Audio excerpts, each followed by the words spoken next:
What's up, y'all? Welcome back to the channel, and welcome to the most wonderful time of the year when we look at the best country music that came out in the past year. This is the first one of these kind of year-end videos I'm doing, and we're starting with a doozy, the 10 best country albums of 2023. I would just like to say my hair was normal when I went downstairs to shoot this video. I don't know what happened. I think I must have done this and just like not remembered, but I'm acknowledging it looks insane, okay? It's like that the whole video. You'll learn to love it. This has been a great and exciting year for country music. I listened to a total of 61 albums, which is probably a little lower than what I would normally do, but I've kind of been spreading my wings, doing some things off YouTube this year, namely, working for Country Star and launching this big game, which BT Dubs hit 1.6 million downloads last week, so thank you. And then I've also been kind of dipping my toe into some other waters, maybe on the production side of things. I don't know. I like that. But this year, I didn't listen to quite as many albums as I normally do. But I'll also say artists are releasing music so differently now. And a lot of people are just doing like EP after EP or just dropping one or two songs at a time. And so there kind of aren't as many albums. And then at the same time as saying that, there are so many albums. There's so much music always getting released. And I guess I'm only giving you this caveat to say, look, I know I'm just one dude. I should probably call this my favorite 10 country albums, but that's not as catchy. So we're going to stick with the 10 best country albums of 2023. If you like any of these recommendations, I recommend checking out my Spotify playlist that I always have linked in the description down below. And let's just get into this top 10. At number 10 is Luke Combs' Getting Old. Oh, I love you. Luke Combs is known for being one of the most reliable, steady, consistent artists in the whole country music game. And I think part of why I loved Getting Old is that it felt so refreshing for him. He's given us the kind of plodding, big rock country moments on songs like Beer Never Broke My Heart. And he's given us the big romantic ballads with songs like Beautiful Crazy and Forever After All. But more often than not on Getting Old, Luke takes a more reflective, gentle approach to this music. And it's so fun to be surprised in a good way by someone that hasn't been all that surprising in some of his big choices. The subject matter on this album is super diverse. You've got a lot of tracks about him getting older and thinking about that, like the first track on the album, Growing Up and Getting Old. You've got a story song in Where the Wild Things Are, which is one of the coolest tracks released this year and now out at radio, which tells the story of the narrator's brother being this kind of guy that rides his motorcycle across the country and is kind of a bad boy. We all know that Luke scored a massive, massive, massive surprise hit for himself with his cover of Tracy Chapman's Fast Car. It's a song about alcoholism and Joe. There's kind of nostalgic moments like Back 40 Back. You've even got like a little bit of an Irish vibe on Five Leaf Clover, which I still think is so romantic and I hope finds its audience at radio one day. But in general, I feel like Getting Old really put the wind back in Luke Combs' sails. I feel like there was a while around the Growing Up era that people felt like, yeah, I get it, Luke's doing the same thing over and over. And he really took some quieter chances on Getting Old, and it's cool to see how that worked. All in all, the album felt super fresh, and it's my number 10. My number 9 album is Aiden Canfield's We're Young Alright. I'm saving you from sharing all the things that I've been through. This is a relatively small album from a young guy from New York named Aiden Canfield, and some of the songs that have been bigger on it are tracks like The Idea of Me and Seeing Straight, which really do kind of embody the cool music of young guys at the moment, clearly very Zach Bryan influenced, but with a real kind of like chugging intensity. However, where this album totally blew me away last winter, I mean, I played this just over and over and over again back in like February, is in how many different sonic chances it really takes. Tracks like the title track, as well as the song Technicolor, bring in a super youthful, almost Springsteen-ish rock side to the production on this album that I think is irresistible. And the entire album has an eagerness about it. There's this sort of Romeo and Juliet feeling of young love on tracks like The Drive. And it just makes a really nice yin and yang when listening, when you've got the kind of darker brooding with the sort of hopeless romantic young love side. And it's all tied together with production that's not afraid to get a little bit pop, a little bit rock, push the envelope a little bit, and it just made something really cool. Sometimes an album just hits you in a certain way, you can't even explain it, but I listened to this so many times. Speaking of embracing pop elements, we gotta talk about my number 8 album of this year. It's Kelsea Ballerini's Rolling Up the Welcome Mat. And the pictures look pretty, at least they do on your Instagram. Instagram. I hesitated to put this album on the list because I thought, man, it's pretty much a pop album and it's also really short. But who's to say if 7 songs on what she called an EP isn't an album anymore when you got people like Tyler Childers or Wyatt Flores that are putting out projects or albums or whatever they are with 7 songs. Regardless, as a piece of artistry, I think this is by far Kelsea Ballerini's most interesting and honest work that she has ever put out, and I even really liked Subject to Change. Rolling Up the Welcome Mat tells the story of Kelsea Ballerini's divorce from Morgan Evans. And I know people have their opinions, and there's a he said, she said of what happened in the breakdown of their relationship. And so I can't say she's so searingly honest on this record, but she certainly gives a very detailed, interesting version of events. The whole album has this kind of modern, sad feel like you are in a big penthouse in the city, and it's supposed to feel like that. There's a whole track on here about them playing home in a penthouse. There's details of him missing a flight or going to couples therapy. And there's a whole song on here that I think is one of the best lyrics of the whole year where she says, "Were you blindsided or were you just blind to the problems that I was having in this relationship?" And some of the lyrics are where I have to put this in a country list because while the production is pretty pop and unapologetically so, the lyrics really are the way that country writers write. They're a bit punny, but in a sophisticated manner. The song Just Married is a heartbreaker. She says, first it was love, then we were just married. It's taking that idea of being a young bride and being so excited, we're just married, and saying like, we're just married. I do like the sequencing of this album, especially with the added track that they put on later, where she goes from the breakup moment in the end saying like, you know, I don't want to leave me again. I don't want to make the same mistakes in relationships. How do I now move forward with my life? It's all just smart and thoughtful. It had that whole film that went with it where each song had its own music video and it was divided into chapters. And just as a project, it's one of the most provocative, interesting things that was done this year. And as I listen to music more and more as I get older, that's what I'm looking for. Just what actually sort of provoked me, what moved me, what it had me thinking about it, and this EP, or album, I guess, for sure did. I remember when I reviewed Subject to Change, I said, man, I want to see Kelsea Ballerini be a little more undignified in her music. And that's what we got on Rolling Up the Welcome Mat, and I think there's a reason why it connected at such a huge level with the public. I'm going to pit stop here for a few honorable mentions because there's a bunch of albums I kind of wanted to highlight here, and I'm just going to go through these quick. First is Morgan Wallen's One Thing at a Time. It is not on my list because it's so long and I feel like as an album it's hard to even conceive it as a project when there's 36 songs. I did a video where I edited it down to 12 songs of like what would make my perfect Morgan Wallen album, and like that would easily be on this list. It's already clearly the people's favorite. He's like the biggest selling artist in all of music at the moment, so don't worry, he is getting his flowers. Some other ones I loved this year include Ernest's, Flower Shops, the album, 24 Roses, which is a great collection of songs, even if it's a jumbled title. Man, Wild Wild West and This Fire, I listen to those all the time. And Drunk with My Friends, that song still makes me laugh. Alexandra Kay's All I've Ever Known is another one that just recently snuck up on me. I mean, I listened like last week because so many people DM'd me about it.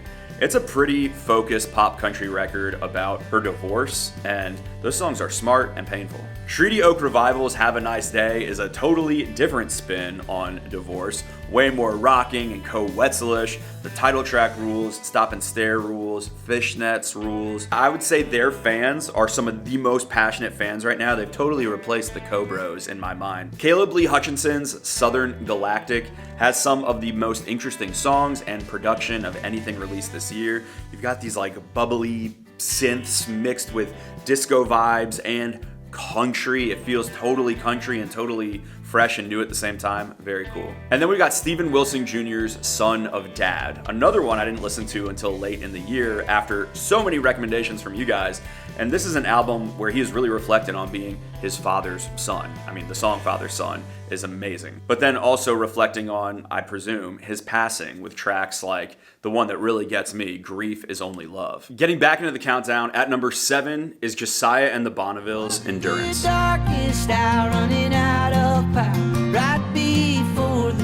I I don't know that there's anyone doing the kind of Bob Dylan-y folk style better right now than Josiah. And on this album, Endurance, you just hear a guy that can so plain-spokenly deliver searing, heart-wrenching tracks. And they really don't need more than that. I mean, these songs are mostly some guitar, some harmonica, and Josiah's really beautiful voice. There's a simple, passionate delivery here that makes every one of these songs work, as does Josiah's beautiful writing. He's just a genuinely observant person about his own heart, his own feelings, and the people around him. The song Another Day at the Factory starts off him thinking about how his grandpa went off to work, but then switches to his own perspective of going to the factory every day to work when he was working in an Amazon warehouse. Kentucky Flood finds him just musing about the floods that happened in Kentucky last year and asking God, why? There's all these souls that are lost, and he's just sad about it. His melodies are also excellent. I dare you to not get the song Burn stuck in your head. If it's the last damn thing I do, I'm gonna burn this body down. Or Basic Channels, or Just One Break. You get love, you get breakup, you get death, you get faith. You get so much on this album, and I just find it really inspiring. At number 6 is Zach Bryan's self-titled.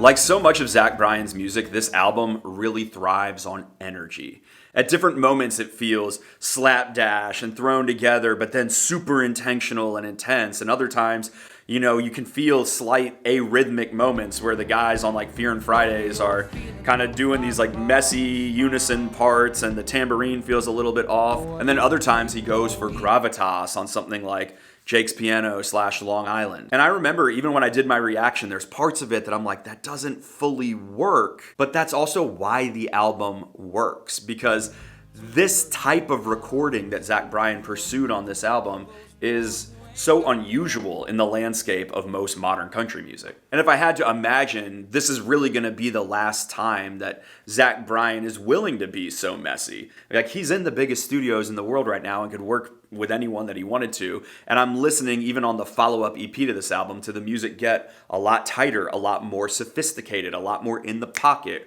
with better playing and all that stuff. Like, I think in a way, after American Heartbreak, Zach needed to make this kind of like big, messy album himself. And like I said, it thrives on the energy, but that's not to take away some of the writing on here, which is excellent. Tracks like East Side of Sorrow are undeniable. Just him encouraging a friend. Like, that is like its own genre of Zach Bryan music, is encouraging the boys. That's part of why I love it, is it feels like hopeful on songs like that.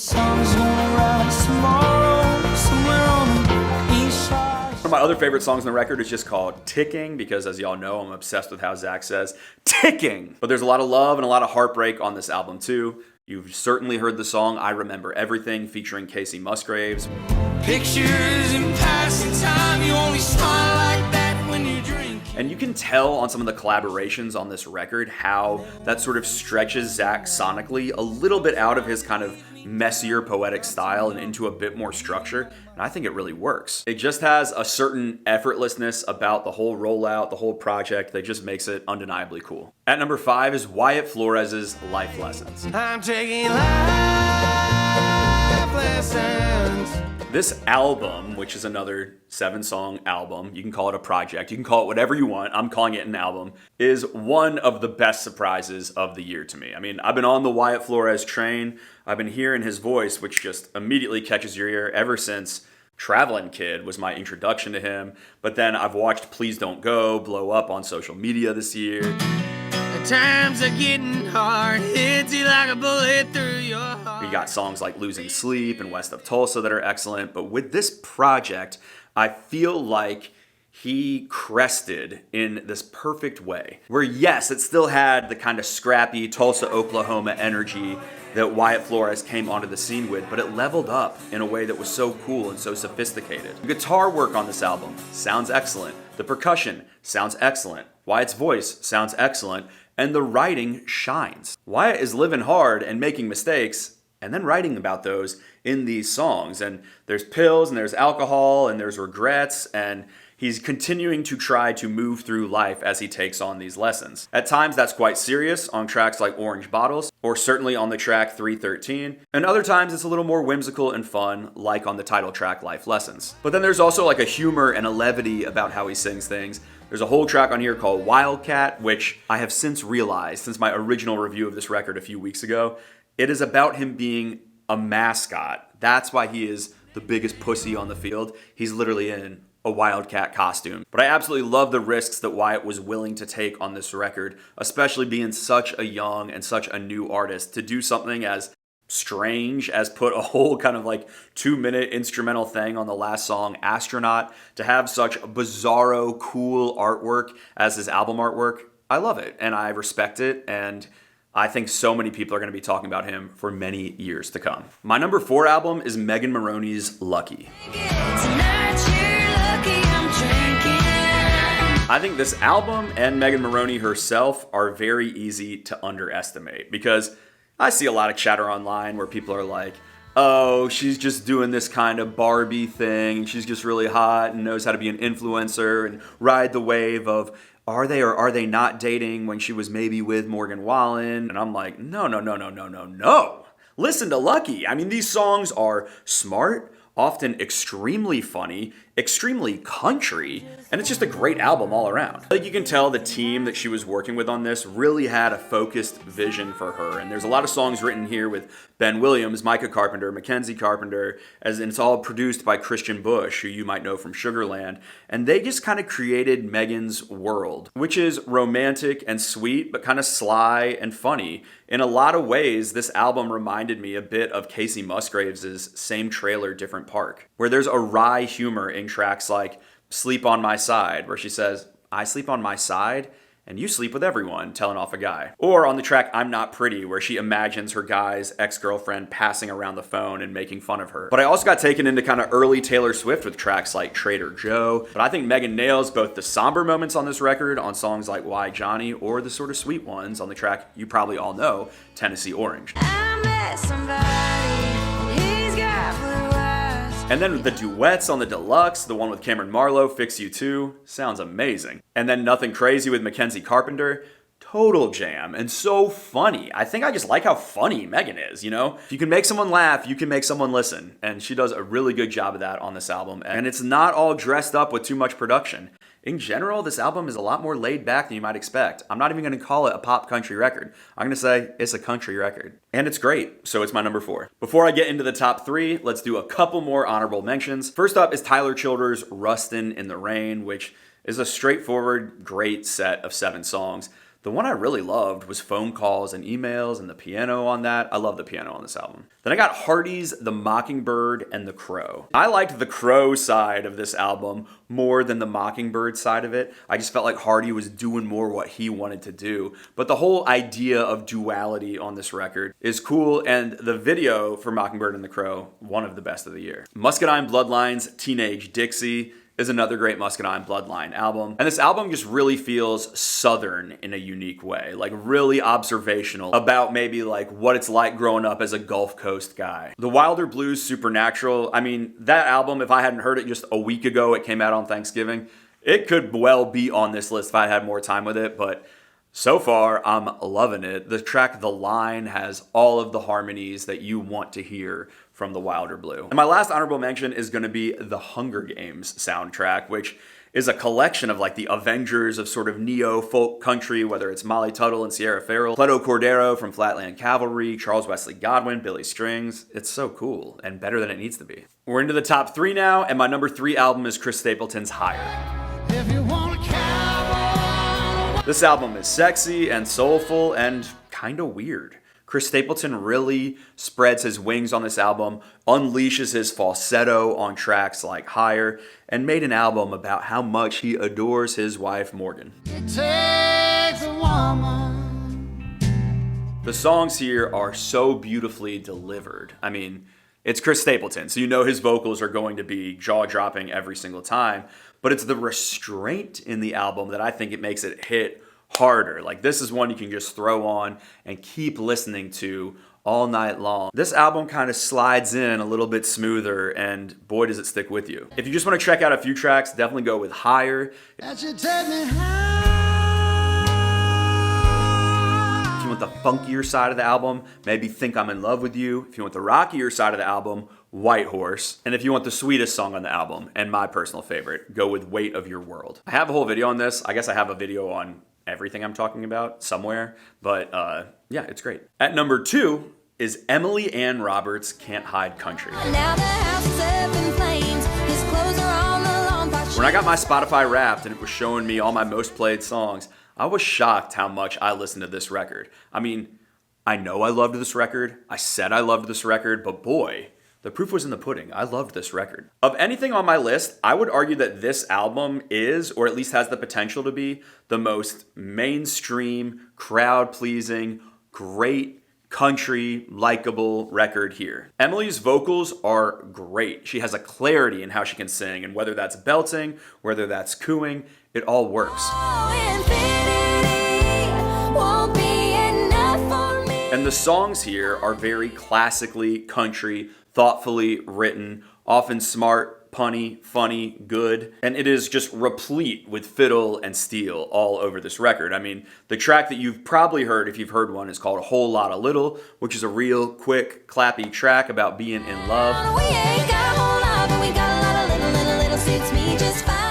And there's a lot of that kind of bounce that happens on this album, which is very much about a woman that wants to be a good wife and live a good life, feels comfortable in her skin, and is happy about it. Except for the moments when she's not that happy about it, because there are tracks here that are a bit darker, stuff like The Devil Wears Denim, or Out of Sight, or Still Searching, which are much more forlorn. Still searching for reasons. That is another one of the most country songs that has been released this year. But yeah, there's just a nature to this album that is really positively spirited. Songs like He Loves Me for My Heart, mentions throughout the album of like, you know, blueberry jam and biscuits and chickens. Like, you really do feel kind of down home and happy to be there with Emily throughout this. The songcraft here isn't trying to do too much. It's not trying to go so wacky with the production, but these are not boring songs that are just sitting on the shelf. I would say they pack a punch. And in general, I just think it is a really thoughtfully made, smart, listenable album that really just surprised me. It really surprised me, and it is my number 2 album of the year. And I can't not mention her vocals on The Building, because that's got to be one of the vocal moments on this whole album. And he's walking with me everywhere, and no matter what. But now we have arrived at the number 1 spot, and this year it goes to Charles Wesley Godwin's Family Ties. Strike me down. Longtime viewers of the channel know that in 2019, Charles Wesley Godwin's Seneca was my number 2 album of the year. In 2021, How the Mighty Fall was my number 2 album of the year. But Charles Wesley Godwin and the Allegheny High Boys are the bridesmaid no more, because Family Ties is my album of the year. I knew almost immediately upon listening to this album that this at least had a shot for being the best album of the year, because it just knocked my socks off the second I heard it. These songs are so smart. They're so thoughtful. They are so beautiful. Charles Wesley Godwin's voice simply is a showstopper of a voice. Hearing of your coming. Alan Torrance's production is some of the best you're going to hear. The band is really tight. The album's really musical. It reminds me of the Avett Brothers, who are like my favorite band. You know, where's the... oh, it's over in that corner. Right by the blue chair. That's an Avett Brothers poster. And then just subject matter wise, this album is so focused on Charles being a family man. Whereas his old albums were him reflecting on his family and the people down in the mines and looking back into history, on this album he is really seeing the family that's right in front of him and wanting to be the type of person that provides for them while still honoring his past. The title track here, that Strike Me Down refrain, is one of the most exciting choruses of the year and one of the most unusual things to shout about. Strike me down if I cut family ties. He's saying like, no, I am committed. I am part of this family line and I'm not leaving. That's quietly revolutionary in its own way these days. And the way that family kind of fits into all these other songs, which have really different subject matter than family, is interesting to see. Tracks like Willing and Able or Skyline Blues, about kind of him being out on the road and missing his family and wanting to come back and be there for them. And it's the fact that he can't be there that's sort of making him sad is interesting. And then the track Another Leaf, which is kind of like the purest version of a booty call song, is also even informed by family because he's telling his wife, like, let's add another leaf on the family tree tonight.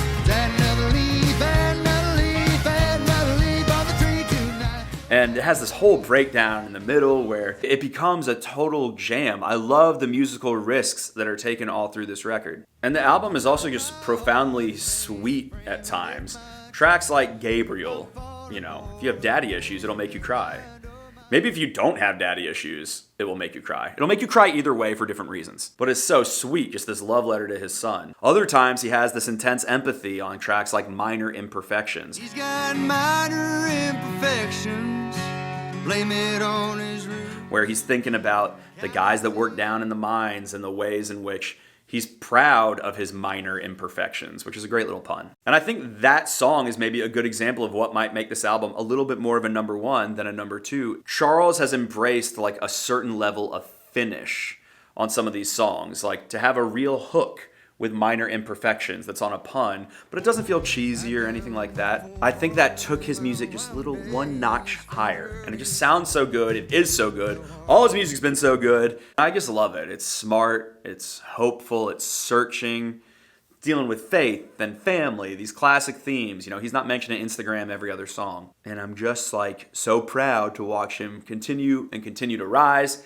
and I love it. That's my number one album of the year. And now I'd love to know your favorite albums of this year. So in the comments down below, you can tell me what I missed. I probably didn't even hear it in some cases, or I just felt a different way about it than you did. But either way, you can let me know what your favorite albums are down below.